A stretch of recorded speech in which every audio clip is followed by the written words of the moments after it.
14장부터 16장까지 여러분들 기억을 하시는지 모르겠는데 14장부터 16장까지는 요한복음에서 이제 예수님께서 나는 이제 너희들을 떠난다. 이제 내가 너희들을 떠나야 돼. 예수님께서 그들을 떠나야 문제가 해결되는 거거든요. 예수님께서 그들을 떠나야 십자가를 지시고 죽음을 당하셔야 우리의 문제가 해결되는데 예수님께서 이제 내가 너희들을 떠나야 돼 할 때 제자들이 근심하고 불안하고 계속해서 걱정하는 그런 부분들을 우리가 볼 수 있고 예수님께서 가르쳐 주시는데 계속 14장부터 16장까지 제자들에게 가르쳐 주시는데 제자들이 잘 알아듣지를 못해요. 이제 그런 부분들을 우리가 보면서 오늘 우리가 읽은 본문에 이르러서야 제자들이 그것을 믿게 되고 알게 되는 그런 부분들을 우리가 볼 수가 있습니다. 예수님께서 하늘에서 너희들에게 기쁨을 줄 것이다. 내가 너희들을 떠난다고 하지만 내가 너희들에게 그냥 떠나는 것이 아니라 다시 돌아올 것이다. 그리고 내가 너희들에게 보혜사 성령을 보내서 그 성령의 임재와 놀라운 감격 속에서 너희들이 나를 따를 것이다 라고 말씀하시지만 제대로 알아듣지 못합니다. 그럼에도 불구하고 계속해서 가르쳐 주시면서 자 22절을 한번 보겠습니다. 오늘 우리가 읽지 않았던 16장 22절 시작. 지금은 너희가 근심하나 내가 다시 너희 마음이 기쁠 것이요 너희 기쁨을 빼앗을 자가 없으리라 그랬어요. 너희가 지금은 근심하나 너희들이 이제 볼 것이다. 내가 부활해서 다시 이제 너희들에게 나타날 때 너희들이 볼 것이다. 그렇게 되면 너희들의 기쁨, 너희들의 마음의 기쁨은 빼앗기지 않는 기쁨이라는 거죠. 자, 따라해 보세요. 빼앗기지 않는 기쁨. 예, 상황과 상관없는 거예요. 그러니까 상황에서 우리가 기뻐하고 상황에서 우리가 즐거워하고 상황에서 우리가 만족하는 것이 아니라 그 상황을 초월하는 것을 의미하는 거예요. 상황을 초월해서 빼앗기지 않는 기쁨을 하나님께서 우리에게 주신다는 거죠. 그래서 그 기쁨으로 너희들이 사역할 것이다 하는 거예요. 너희들이 이제 주님의 은혜로 이제 부활한 후에 예수님을 만나고 제자들이 뒤집어집니다. 그리고 제자들의 삶 속에 그 삶이 윤택해지거나 편안해지지 않아요. 그들의 삶이 하나님 앞에 사명으로 살게 돼요. 사명으로 살게 되면서 감옥에도 갇히고 또 돌에도 맞고 재판 안에도 쓰고 순교장에도 쓰지만 그 자리에서도 너희들의 기쁨은 빼앗기지 않을 것이다 하는 거예요. 여러분 감옥에서도 빼앗기지 않는 기쁨, 어떠한 상황 속에서도 억울한 일을 당해도 빼앗기지 않는 기쁨, 그 기쁨은 부활하신 예수 그리스도가 우리에게 주시는 것입니다. 우리의 인생 속에 그것이 있을 수가 없는데 상황을 초월하는 그 기쁨을 빼앗기지 않는 기쁨을 예수 그리스도께서 여러분들에게 주실 것을 주님께서 말씀하고 계십니다. 그래서 본문은 계속해서 근심하고 의심 속에 어렵게 믿음을 회복하는 제자들을 이제 우리가 볼 수 있죠. 그래서 예수님이 죽음으로 그러니까 예수님의 죽음으로 떠남으로 끝나지 않는다. 예수님의 죽음으로 떠남으로 끝나지 않고 놀라운 반전의 역사가 있다. 그것은 부활이에요. 예수님께서 돌아가시고 거기서 끝난다면 기독교는 의미가 없죠. 3일 후에 부활하셔서 모든 사망과 권세를 이기시고 부활하시고 승리를 선포하시는 것입니다. 그래서 오늘은 우리가 읽은 본문을 통해서 지금까지는 여러 비유로 말씀하셨지만 이제 내가 너희들에게 직접 말해 하면서 풀어주시는 겁니다. 자, 26절과 27절을 다시 한번 읽어요. 시작. 그날에 너희가 내 이름으로 구할 것이요 내가 너희를 위하여 아버지께 구하겠다라는 말이 아니니 이는 너희가 나를 사랑하고 또 내가 하나님께로부터 온 줄 믿었으므로 아버지께서 친히 너희를 사랑하심이라. 너희가 이제 믿게 되었어? 하나님 아버지께서 너희들을 사랑하셔? 그래서 이제는 너희들이 나를 통해서 하나님께 기도하는 것이 아니라 예수 그리스도의 이름, 나의 이름을 구하고 나의 이름으로 승부를 걸고 나의 이름으로 너희들이 하나님 앞에 직접 구하는 날이 온다. 그것은 예수 그리스도의 부활의 승리 이후에 이 땅에 있는 인류에게 예수 그리스도께서 우리에게 주시는 놀라운 선물입니다. 우리가 예수 그리스도 이름으로 구하고 예수 그리스도 이름으로 나아가고 예수 그리스도 이름으로 승리하고 예수 그리스도 이름으로 그럴 때에 우리의 삶 속에 어떠한 상황적인 기쁨이 아니라 상황과 상관없이 어떠한 고난과 고통이 있어도 빼앗기지 않는 기쁨을 하나님께서 주신다는 겁니다. 하나님께서 우리의 정체성에 하나님의 놀라운 빼앗기지 않는 기쁨을 우리에게 주신다는 것이에요. 그래서 이제야 너희들이 이것을 믿느냐 말씀하시면서 성령을 보내셔서 너희들이 더 뜨겁게 기도하고 너희들이 더 뜨겁게 하나님 앞에 나아갈 것을 하나님께서는 우리에게 말씀하고 있습니다.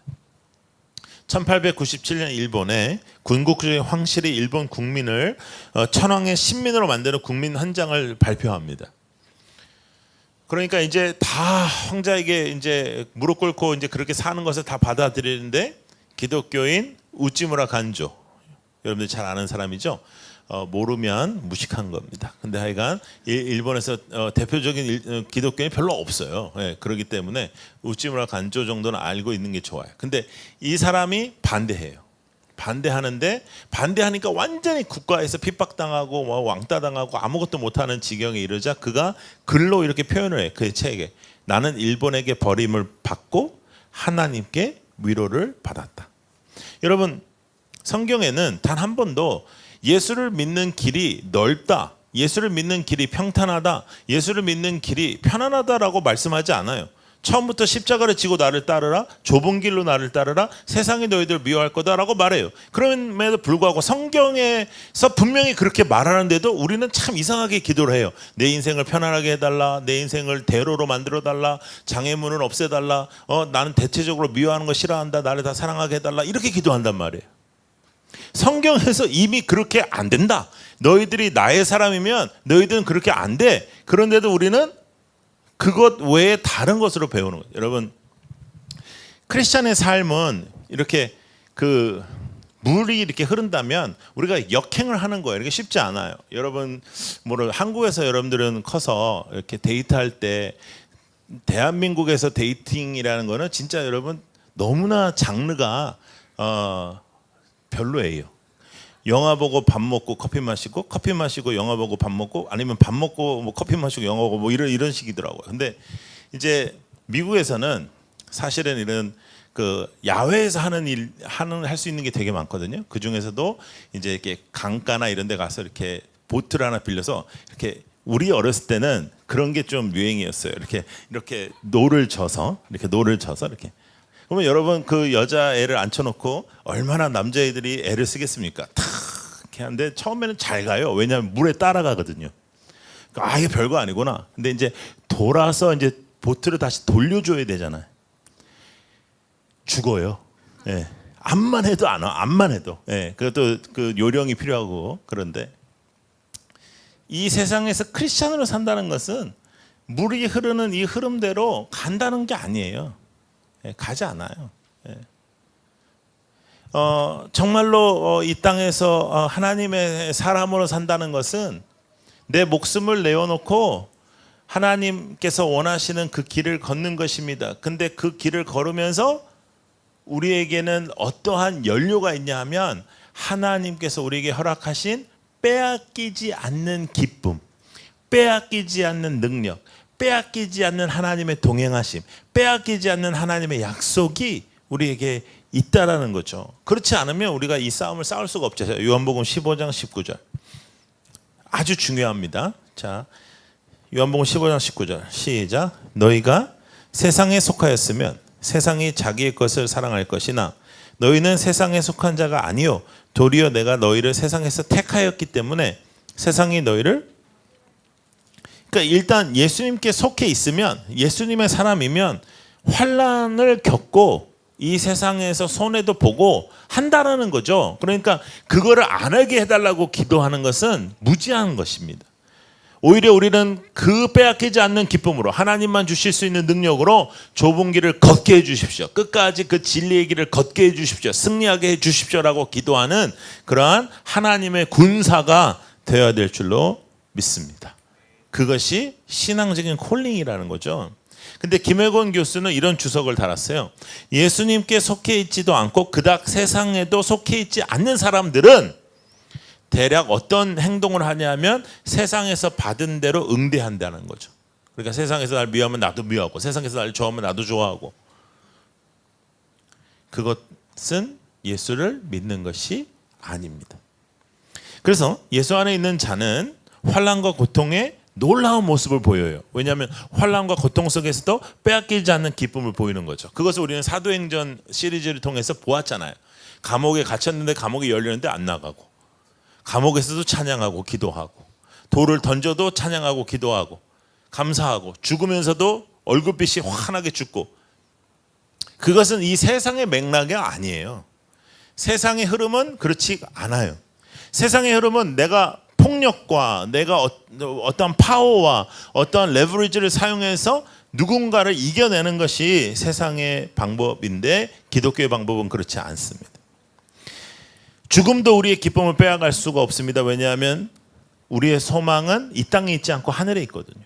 우리의 소망은 천국에 있어요. 우리의 가치는 천국에 있어요. 우리의 가치가 천국에 있는 한 우리는 이 땅의 가치로 말미암아 기뻐하거나 절망하지 않아요. 그래서 소망이 없는 것이 절망이지 죽음이 절망이 되지 않아요. 이 땅에서 어떤 문제가 절망이지 않아요. 소망이 없음이 절망인 것이에요. 자, 그래서 주님께서 이렇게 말씀하셨어요. 33절. 자, 시작. 이것을 너에게 이르는 것은 너희로 내 안에서 평안을 누리게 하려 함이라. 세상에서는 너희가 환난을 당하나 담대하라. 내가 세상을 이겨노라. 너희들이 환난을 당하나 담대하라. 내가 이미 이겼다 이러는 거죠. 그래서 이미 우리는 이 싸움과 이 경기 안에 뛰는 선수로서 이 경기를 뛰고 있지만, 이 경기는 이미 하나님께서 이기신 경기예요. 여러분, 이긴 경기가 어렵겠습니까? 정말 환난을 당하고 고통을 당하고 내가 정말 예수님을 만나서 너무나 힘들어. 아니요. 이긴 경기를 뛰는 거예요. 물론 이긴 경기를 뛰면서도 넘어지고 자빠지고 부상도 당하고 골도 먹히지만 일단은 이긴 경기예요. 이긴 경기, 주님께서 예수 그리스도의 십자가의 부활을 통해서 사망과 권세를 이기시고 승리를 선포하셨어요. 그리고 우리는 이 이긴 경기를 뛰는 것입니다. 담대하게 뛰는 것입니다. 왜냐하면 우리는 그 경기에서 뛰는 선수들이기 때문이에요. 바르셀로나가 뮌헨한테 8대2로 깨졌습니다. 이건 있을 수가 없는 일이에요. 메시가, 거의 하나님 사촌 동생 정도 되는 메시가 뛰는 바르셀로나가 8대2로 졌어요. 그래서 메시가 이렇게 얘기했어요. 이제 나는 더 이상 안 뛸란다 니들하고. 나는 이제 너희들하고 안 놀란다. 돈을 많이 투자하던지 뭐 이렇게 해서 하여간 난리가 났어요. 네? 근데 8대2로 이기기 전에 바르셀로나가 8대2로 질 거라고 예상한 사람은 거의 없어요. 근데 이제 8대2로 이기고 난 다음에는 이제 우리가 다 쉽게 얘기하죠. 뭐 바르셀로나는 이래서 안 되고, 뭐 쟤네들 문제는 이래서 안 되고, 뭐 이러지만 그 전에는 그렇게 예상하기 어렵잖아요. 마찬가지로 우리가 이미 이긴 경기를 다시 재방송으로 볼 때 막 두근두근 거리면 상당히 이상한 사람입니다. 2002년 월드컵 경기를 아직도 해줘요. 그런데 우리가 이기고 난 경기를 지금도 보면서 막 골 한 번 먹힐 때 막 힘들고 막 그러면 굉장히 많이 돌봐줘야 되는 사람이죠.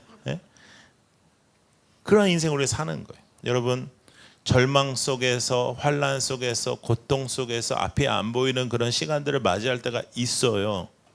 그러나 중요한 것은 우리가 빼앗기지 않는 기쁨이 왜 우리에게 있는가 하면, 사망과 권세를 이기시고 이미 부활하신 예수가 승리를 선포하셨습니다. 할렐루야. 그 예수가 우리의 하나님이시고 그 예수가 우리와 동행하신 하나님이십니다. 제자들은 죽음을 당하실 예수님만 보니까 막 고민하고 고통스러워하는 거죠. 근데 요한복음은요, 단 한 번도 수동적으로 예수님께서 자신의 죽음을 말하지 않으세요. 그게 무슨 말이냐면, 내가 죽임을 당할 거니까 너희들이 이제 이렇게 해라, 이렇게 말씀하시지 않고 뭐라고 하시냐면, 내가 내 목숨을 내놓는 것이다, 이렇게 말씀하세요. 내가 너희들을 위하여 내 목숨을 내놓는 것이다. 그렇잖아요. 누가 하나님을 죽여요? 하나님이 우리를 살리기 위하여 이 땅에 오시고 우리를 살리기 위하여 십자가를 지시는 거지, 내가 내 목숨을 내어놓는 것이야, 그리고 내가 3일 후에 다시 살아날 것이다 말씀을 하시지만, 제자들은 사실 부활에 대하여 잘 알지 못했습니다. 그래서 계속 근심하는 거죠. 그러나 우리는 너무나도 감사하게 부활의 사건이 적혀있는 성경을 통하여, 부활의 그 증거들이 있는 그 역사적인 사건들을 우리가 보면서 자라는 사람들입니다. 그래서 우리는 더욱더 강력하게 하나님을 믿고 이 세상의 어떠한 문제와 어려움 속에서도 쉽게 넘어지지 않을 수 있습니다. 여러분, 너무 어렵게 생각하지 마세요. 신앙생활은 단순하게 해야 돼요. 너무 어렵게 생각하고 힘들게 생각하고 나에게 맞닥뜨려지는 일들이 너무 고통이라고 생각하지 마세요. 이긴 경기에 우리는 뛰는 사람들입니다. 그럼에도 불구하고 예수의 증인으로 그 경기를 뛰기 때문에 오늘도 2020년 이 땅에 예수를 증거하는 그 책임은 우리에게 있습니다. 그 책임을 위하여 하나님께서 또 공동체를 세우신 것입니다. 이 공동체를 곳곳에 하나님이 세워가고 계신 것입니다. 그래서 그 부분을 우리가 붙잡아야 되는 것입니다. 예수님께서 십자가의 죽으심은 아브라함부터 지금까지 누락된 모든 불순종을 하나님께 순종함으로 해결하시고 아버지께로 돌아가시는 데 있습니다. 그리고 보혜사 성령을 이 땅에 보내주셨습니다. 그런데 여러분, 바리새인들이 그 당시에 예수의 죽음에 주목했던 것은 무엇이냐면 저주였습니다.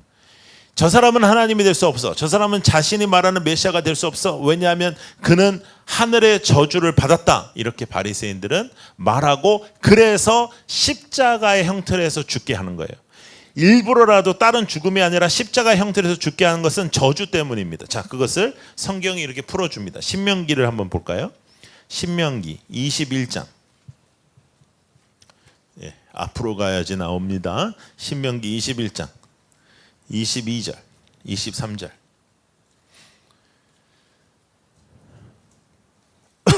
자, 읽어요. 시작. 사람이 만일 죽을 죄를 범함으로 네가 그를 죽여 나무 위에 달거든 그 시체를 나무 위에 밤새도록 두지 말고 그날에 장사하여 내 하나님 여호와께서 내게 기업으로 주신 땅을 더럽히지 말라.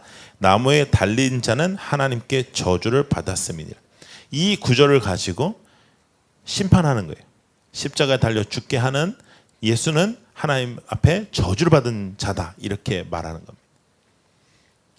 죽이는 사람이 있으면 살리는 사람이 있는데요, 예수는 얼마나 살리는 생명의 근원이었냐면 예수님께서는 그 저주받은 십자가에 달려 돌아가시는 중에도 그 옆에 있는 영혼을 살리십니다. 그렇죠? 그리고 그가 왜 저주의 상징인 십자가에 달려 돌아가셨을까요? 우리에게 그 구약 때부터 뿌리 내려온 저주를 해결하시기 위해서였습니다. 우리에게 해결하지 못하는 그 저주의 문제를 주님께서 죽음으로 해결하셨기 때문입니다. 예수께서는 생명으로 우리에게 찾아오셨습니다. 그래서 기독교는 생명의 종교입니다. 우리는 살리는 종교입니다. 죽이는 것이 아니에요. 살리는 종교입니다. 그래서 우리는 공동체 안에서도 서로를 살리고 서로에게 정말로 용기가 되어주고 정말 서로에게 생명이 되어줘야 되는 거예요. 살맛이 나게 해야 되는 거예요. 우리가 서로에게 살맛이 나야 되는 거예요. 할렐루야. 밥맛 떨어지고 이런 게 아니라 살맛 나게 해야 돼. 할렐루야. 응?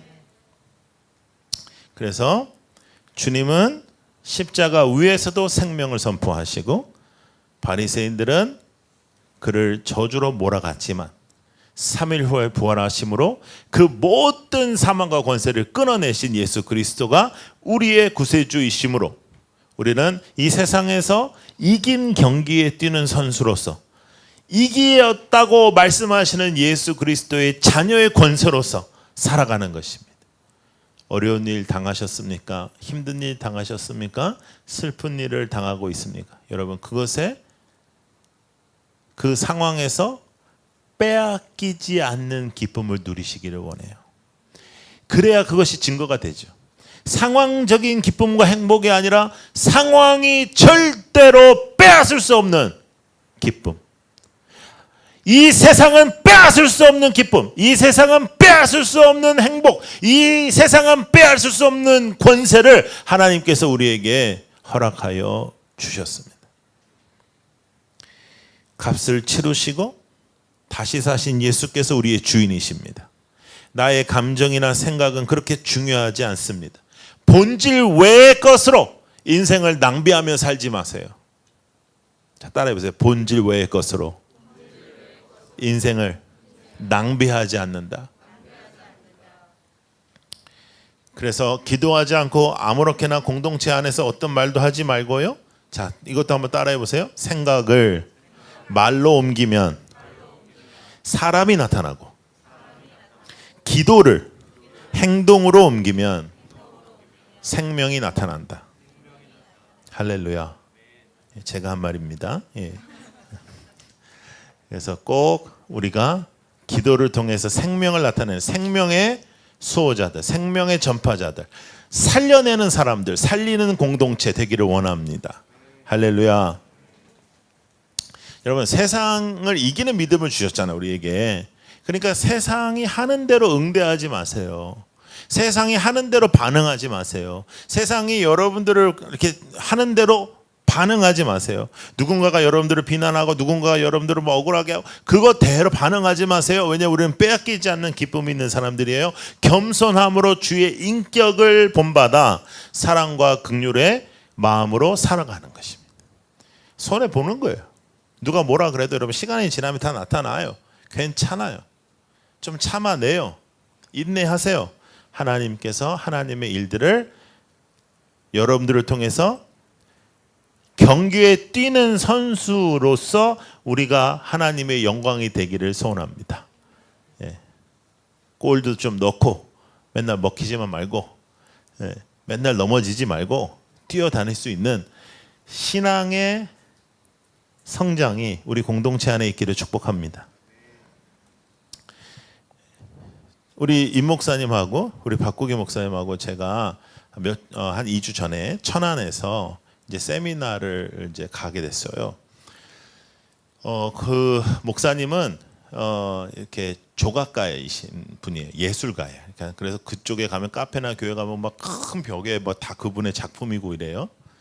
근데 이제 그분은 16년 전에 개척하신 목사님이신데 그분 아주 특별한 목회를 하세요. 왜냐하면 그 교회도 교회대로 하지만 십수년 전부터 이렇게 오갈 데 없는 자매들을 이렇게 딸로 입양을 해서 그런 자매들이 한 6명, 7명 있는 그런 사역을 하는 거죠. 공동체 생활을 하는 거예요. 사모님도 대단하고 목사님도 대단하고 그 자매님들도 이제 한 15년 정도 이제 시간이 지나면서 30대 후반, 40대 초반 뭐 이렇게 되고 뭐 이렇게 된 거죠. 그래서 이제 그분들이 힘을 합쳐서 교회가 한 게 아니라 그분들이 힘을 합쳐서 자매들하고 카페도 만들고 위에 전시관도 만들고 이렇게 시작했는데 그것을 이제 아직 간판도 달지도 않았는 그 카페에서 첫 세미나를 우리 라이트하우스 무브먼트 이 교회 개척에 대해서 해달라 그래서 우리가 이제 가서 했어요. 근데 정말 저희들에게도 조금 더 분명해지는 사명이 생겼어요. 그러니까 이것이 하나님께서 원하시는 이구나. 정말 많은 분들이 오셨거든요. 그래서 정말로 이것에 대한 부분을 하나님께서 우리에게 확고하게 이제 말씀해 주시는 그런 시간이었어요. 근데 제가 그 얘기를 드리려고 한 게 아니라 거기서 이제 세미나를 하는 도중에 좀 쉬고 있는데 그분이 이제 조각가인데 이런 조각보다는 이제 쇠로요. 이렇게 쇠를 이렇게 굽혀가지고 조형물 같은 걸 많이 만들어요. 이렇게 조그만 거를. 근데 그 조형물들이 시리즈가 수십 개가 이렇게 있는데 다 십자가가 들어가요. 근데 그 중에 한 곳에 제가 완전히 꽂혔어요. 예. 십자가가 있고 그 십자가에 한 사람이 그 십자가를 붙잡고 있고 그 십자가 뒤로 또 그 사람의 허리를 붙잡고 있고 그 사람의 뒤에 허리를 붙잡고 있는 그런 조형물입니다. 보여드릴게요. 이런 식으로 돼 있어요. 보여요? 십자가가 있고 뒤에 십자가를 붙잡고 있고 뒤에 허리를 붙잡고 있고 뒤에 허리를 붙잡고 있고 이런 식으로 돼 있어요. 저게 제가 너무 마음에 드는 거예요. 그래가지고 목사님께 말씀을 드렸어요. 목사님 저런 거는 얼마나 합니까? 그러니까 예술가한테 그런 거 물어보는 게 아니더라고요. 뭐라고 하셨냐면 저는 단 한 번도 제 작품을 팔아본 적이 없습니다. 그러더라고요. 헐, 뭐 어떻게 해요? 그러고 이제 하여간 그렇게 하고 이제 인사하고 집에 왔어요. 근데 그 목사님께 저한테 아주 긴 문자가 왔어요. 편지 같은 문자가 왔는데 읽어드릴게요. 목사님, 재미있는 일이 있어서요. 은정 전도사가 그 딸내미 중에 한 사람이 은정 전도사라는 분이 신학한 사람 약간 이상해서 하나님 말씀을 듣습니다. 이제 그 전사님이 은사가 있어요. 은사가 있어서 기도의 세계가 넓고 하나님의 음성을 직접 듣고 이렇게 또 예언도 하고 그러는 은사가 있는데 사이비로 몰릴까봐 예언 사역 같은 거는 안 해요. 이렇게 하면서 문자가 왔어요. 그런데 오늘 목사님이 제 작품 중에 좋아하셨던 작품 은정이는 그거 몰랐는데 아까 저한테 목사님에 대한 말씀을 하나님께서 주셨다고 하면서 이렇게 나누었습니다.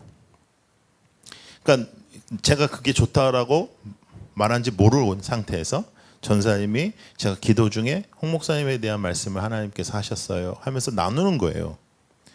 홍민기 목사님이 맨 앞에 계시고 그 뒤로 사람들이 앞사람의 허리를 잡고 한 줄로 서 있다.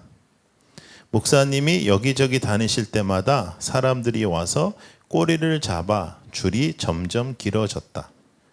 하나님이 목사님이 교회 건물 없이 여기저기 돌아다니며 예배를 드려야 하는 이유가 있다고 하셨다.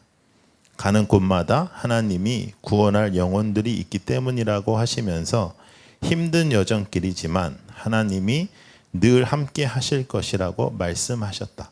이렇게 말씀했다는 거예요. 그러면서 목사님께서 이렇게 문자를 하셨어요. 이 작품은 목사님께 선물해 드리는 것이 하나님의 뜻인가 봅니다. 그래서 저 작품이 지금 제 손 안에 있습니다.